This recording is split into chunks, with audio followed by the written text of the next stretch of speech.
Because, Labour Party by design is a people's party. And if Labour Party is a people's party, then we cannot be seen, doing business like other political parties. The purpose of Labour Party is to encourage grassroots participation, is to give, the common man a vehicle, to participate, in our politics and also expand the political space. 30 million, naira nomination fee is very, very restrictive. Only a few people can afford that. And if you look at the list of aspirants in Edo State, we have over 20 of them. About 19 of them cannot afford, to pay 30 million. And of those 19, we have some of the best candidates. So this, 30 million has, by design restricted the participation of people who are qualified and people who are well-meaning, people who have what it takes to bring about, that change in narrative that we talk about and instill good governance from participation in the coming election process. And that is why, we are vehemently against, such an outrageous, nomination fee. If you say such amount is outrageous, in your position, what would you think would have been the fair amount for all the candidates? Well, what we're saying is it needs to be deliberated. It needs to be deliberated, but it needs to be affordable. I cannot give you, a particular amount, but, if I tell you 10 million, some may say, well, it is not,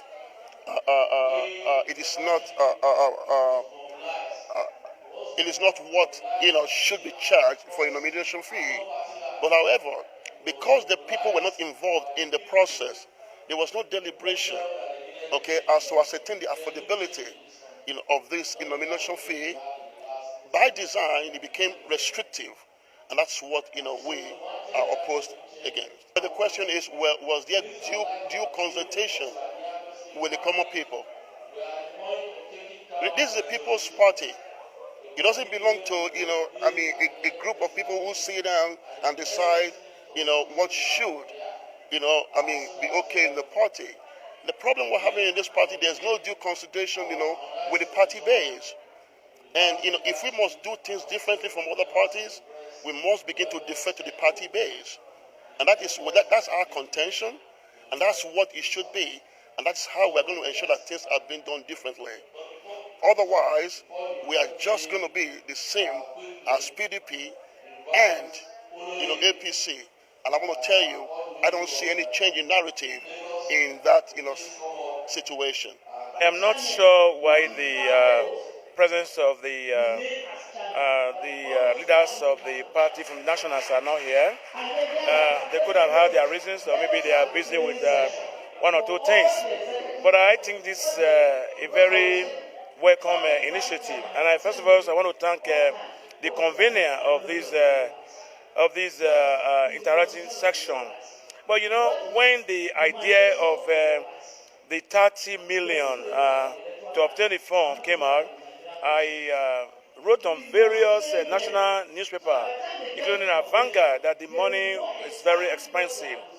I also went and cited the Constitution under Section 9, Article 3, that is exploitative, because if we have a right to vote and to be voted for, there should be a level playing field ground. It is not for money back only, okay? And democracy cannot thrive if we are all not included, because politics is inclusive. So for me, I cannot speak on why they are not here, but I did see some past TUC and LSC president here, and also recognize some of my very important people from Edo State, such as my own brother Abasoge, and my friend too, who is also very grounded with the party, Fingo is here, and Madam Musayuki is there, many more I cannot, even Egage, who contested at Ikubaoka Lukaku, is also here. I paid my flight, I paid my hotel, because I want to make sure that we, as Labour Party, will succeed. But the way they are running the party is preposterous, because you cannot run party like military. You cannot be dictating. You cannot exclude people when you are going to be, making a decision. It's like what happened to Nigeria when we were excluded, when Nigeria were writing their constitution. And that's why I've been talking about, having what you call a referendum. So if Labour Party must succeed, they need to have a referendum, all right, so that we can discuss the way forward, or we can, decide to have our own party. But on the idea of the merger, I think I'm out, because if there's a merger today, I will resign from Labour Party. Because who are we merging with? We're merging with PDP and APC or other disgruntled political party that are putting on this quagmire. So I think I salute the people who organize this symposium meeting, otherwise known as interacting section.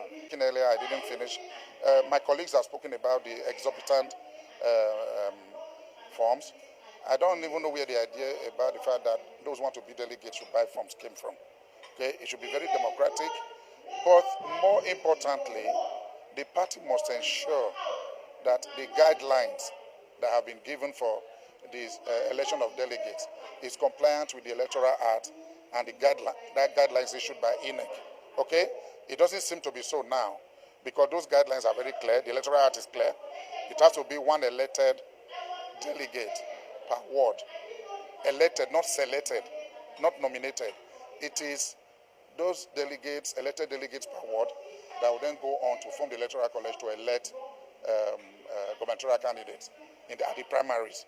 So the party must ensure that whatever guidelines they are bringing out is compliant with the Electoral Act and the electoral guidelines issued by INEC, so as to douse the tension that is going on now and to limit the chances of unnecessary litigations after the primaries. That is what we all stand for. We've been talking by the sidelines to the party leadership, and they are not listening. Those of us who are factual, they don't listen to us.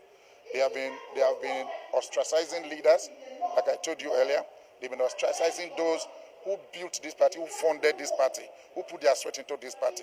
They are now being sidelined, and all newcomers are the ones at the center stage. Because when you say the truth, it then seems as if you're upsetting the apple cart.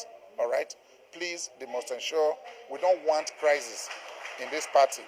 So the NEC and the NWC must ensure that whatever guidelines they are issuing for the primaries in Edo State and Ondo State are compliant, those party guidelines are compliant with the Electoral Act and the guidelines issued by INEC.